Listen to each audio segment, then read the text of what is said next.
ஆண்டவரும் இரட்சகருமாக இயேசு கிறிஸ்துவின் இனிய நாமத்தில் உங்கள் யாவருக்கும் அன்பின் வாழ்த்துக்களை தெரிவித்துக் கொள்கிறேன். அருமையான தேவ பிள்ளைகளே, new day new hope daily devotion மூலமாய் இந்த நாளில் கூட உங்களை சந்திப்பதில் நான் மிகுந்த மகிழ்ச்சி அடைகிறேன். அல்லேலூயா. இந்த பரிசுத்த வார்த்தைக்கென்று கர்த்தர் இன்றைக்கு கூட நமக்கு கொடுக்கிற வார்த்தை என்ன? யோவானதின சுவிசேஷம் 15ஆம் அதிகாரம் 4வது வசனத்தை கூட வாசிக்க கேட்போம். என்னில் நிலைத்திருங்கள், நானும் உங்களில் நிலைத்திருப்பேன். கொடியானது திராட்சை செடியில் நிலைத்திராவிட்டால் அது தானாய் கனி கொடுக்க மாட்டாதது போல நீங்களும் என்னில் நிலைத்திராவிட்டால் கனி கொடுக்க மாட்டீர்கள். அல்லேலூயா. ஆமென். தேவ பிள்ளைகள், இன்றைக்கு கூட கர்த்தர் நமக்கு கொடுக்கிற வார்த்தை என்னன்னா, என்னில நிலைத்திருங்கள். ஆமென். அப்பொழுது நானும் உங்களில நிலைத்திருப்பேன் என்று சொல்றாரு. அதுக்கு ஒரு உதாரணத்தை சொல்றாரு.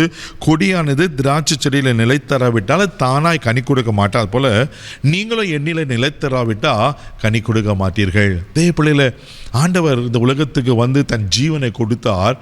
ஜீவனை கொடுத்து நம்மளை மீட்டெடுத்திருக்கிறார். தெய்வ பிள்ளையில ஜீவனை கொடுத்து நம்மளை ரட்சித்தது மாத்திரம் இல்லாமல் அனுதினமாக ஒரு சிலுவை எடுத்துக்கொண்டு அவரை பின்பற்ற வேண்டும் என்று விரும்புகிறார். இங்கே இன்னொரு காரியம் சொல்லப்பட்டிருக்கு, நாம் அவரில் நிலைத்திருக்க வேண்டும். அல்லேலூயா. தெய்வ பிள்ளையில நீங்களும் நானும் யார் தெரியுமா? அவருக்குள்ள நிலைத்திருக்கிறவர்கள். அவரில் நிலைத்திருந்தாதான் நாம் கனி கொடுக்க முடியும். பாருங்க, அப்ப நாம் அவரில் நிலைத்திருக்க வேண்டும் என்று ஆண்டவர் விரும்புகிறார். அப்படி நிலைத்திருந்தால் கண்ணி கொடுக்க முடியுமா? வேதத்தில் நம்ம வாசிக்கிறோம். கலாத்தியர் 5ஆம் அதிகாரம் 22-23 வசனங்களை வாசிப்பீங்கன்னா ஆவியின் கனிகள் 9 அங்கே சொல்லப்பட்டிருக்கும். அப்படின்னா இந்த காட்ஸ் கேரக்டரிஸ்டிக்ஸ் தெய்வ பிள்ளையில நாம் வெறுத்து அவர் சிலுவையை சுமந்து கொண்டு போகிறது மாத்திரமில்லை, நாம் கனி கொடுக்கிறவளாய் காணப்பட வேண்டும். அல்லேலூயா. அன்பு, சந்தோஷம், சமாதானம், நீடிய பொறுமை, இச்சை, இப்படி ஒரு பெரிய ஒரு பட்டியலே இருக்கு. இன்னைக்கு நம்முடைய வாழ்க்கையில் அந்த கனி இருக்கா? யோசித்து பாருங்களேன். இன்னைக்கு தேவனுடைய அன்பு எனக்குள்ளே இருக்கா? எனக்குள்ளே எப்படிப்பட்ட காரியம் இருக்குது? மாம்சத்தின் கிரிகள் இருக்கா?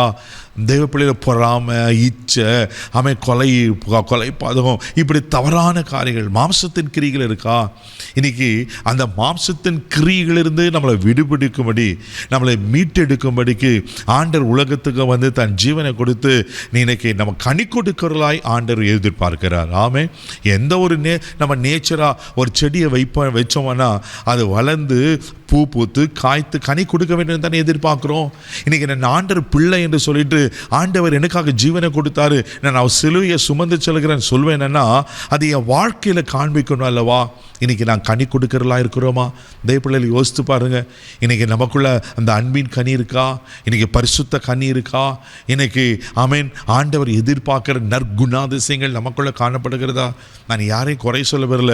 இன்றைக்கி நம்ம வாழ்க்கை இந்த எப்படிப்பட்ட இந்த பரிசுத்த வாரங்களில் நாட்களில் நம்ம மாற்றிக்கொள்ள வேண்டும் என்று ஆண்டவர் எதிர்பார்க்கிறார். என்னில் நிலைத்திருங்க.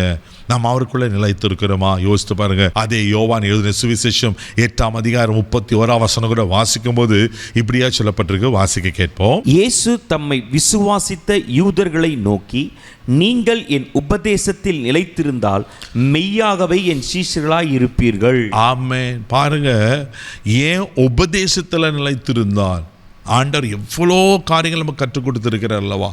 இன்னைக்கு அவருடைய உபதேசத்தில் நம்ம நிலைத்திருப்போம்னா அவருடைய சீஷர்களாக இருப்போமா? நம்ம அவர் பிள்ளைகள் மாத்திரமில்லை, அவருடைய சீஷர்கள். அப்படின்னா ஃபாலோவர்ஸ். சீஷர்கள் யார் தெரியுமா? பின்பற்றுகிறவர்கள். தெய்வ பிள்ளைகளை இன்னைக்கு நான் ஆண்டவரை பின்பற்றுகிறேன்னு சொன்னால் உண்மையாகவே கனி கொடுக்கிற ஒரு வாழ்க்கை. ஆமேன். அந்த கனி ஆமேன் மற்றவங்களுக்கு வெளிப்படணும், மற்றவங்களுக்கு தெரியணும். எனக்குள்ள கிறிஸ்துவின் அன்பு வெளிப்படணும். ஆண்டவர் சொல்லியிருக்கிறார், உன் சத்துரு பசியாதவனுக்கு ஆகாரம் கொடு. உன்னை ஒரு மைல் கூப்பிட்டா நீ 2 மைல் போ. ஒருவனை கன்னத்தில் அறைந்தால் மறு கன்னத்தை காண்பி. இதெல்லாம் தான் கனி கொடுக்கிற வாழ்க்கை. இன்றைக்கி அப்படிப்பட்ட கனிகள் நமக்குள்ளே காணப்படுகிறதா? இன்றைக்கி நம்ம அர்ப்பணிப்போம் தெய்வ பிள்ளையில. அப்போ நான் பாவம் செய்யாமல் இருக்கணும்னா, கனி கொடுக்கிற ஒரு வாழ்க்கை வாழணும்னா நான் அவரில் நிலைத்திருக்கிறோம். அதனால தான் ஆண்டு சொன்ன, நீங்கள் என்னில் நிலைத்திருங்க, என் உபதேசத்தில் நிலைத்திருங்க, அன்பில் நிலைத்திருங்க, வார்த்தையில் நிலைத்திருங்களே நான் சொல்வார். அவருக்குள்ளே நாம் நிலைத்திருக்கலாமா? கண்களை மூடி நம்ம செபிப்போம். அன்பு தகப்பனே, உமக்கு நன்றி சொல்லி துதிக்கிறோம். ஸ்தோத்திரப்பா, உமக்குள் நிலைத்திருக்கிற ஒரு வாழ்க்கை எங்களுக்கு தாங்கப்பா. ஆண்டவரே உமக்கு ஸ்தோத்திரம். ஆண்டவரே ஆமென். ஆண்டவரே உண்மையில நிலைத்திருந்து தான் நாங்கள் பாவம் செய்ய முடியாது.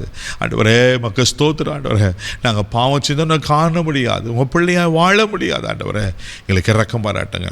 உண்மையில நிலைத்திருக்கிற கிருபையை எங்களுக்கு தாங்க, கனி கொடுக்கிற ஒரு கிருபையை தாங்க.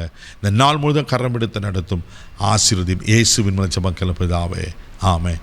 கனி கொடுங்க. கர்த்தர் உங்களை ஆசீர்வதிப்பார். God bless you.